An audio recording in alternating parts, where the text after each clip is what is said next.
فالسلفية شيء، بارك الله فيكم، والإرهاب وهذه التفرقات والتحزبات شيء آخر. فلا تقولوا لكل ملتحن أنه سلفي، لا لا. الخوارج الذين قتلوا عثمان ونقموا على علي رضي الله عنه وارضاه كانوا أصحاب لحى.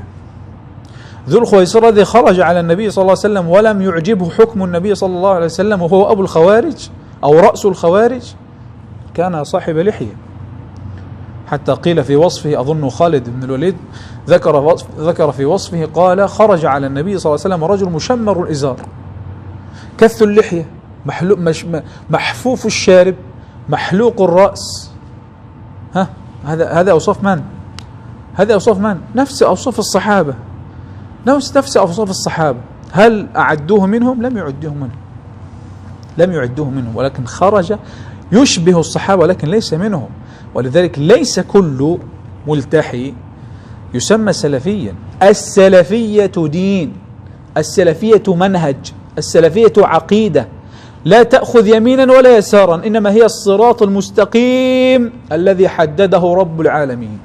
قال الله سبحانه وتعالى: وأن هذا صراطي مستقيما فاتبعوه ولا تتبعوا السبل فتفرق بكم عن سبيله. هذه السبل خوارج، شيعة، مترودية، مرجئة، معتزلة، جهمية، كل هذه سبل، على كل سبيل منها شيطان يدعو إليها. ولا تتبعوا السبل فتفرق بكم عن سبيله، عن الصراط المستقيم الذي حده لكم رب العالمين. هذا الصراط المستقيم. فالسلفية تمشي هي هذا الصراط، هذه هي السلفية، هذه السلفية. فكلمة سلفي شرف، أنا سلفي وأنت سلفي. العبرة ليست باللحية، العبرة ليست باللحية وليست بالثوب، وإنما هذا هو المظهر الكامل.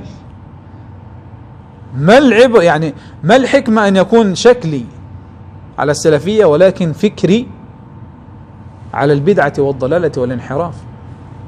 لن ينفعني مظهري، لن ينفعني مظهري. إذن فهذه من الأشياء أيضا التي انتشرت وينبغي أن تجتث من المجتمع وأن تصحح ويصحح مسارها ومفهومها. السلفية شيء، والإرهاب وما يحدث من تفرق وانحراف شيء آخر.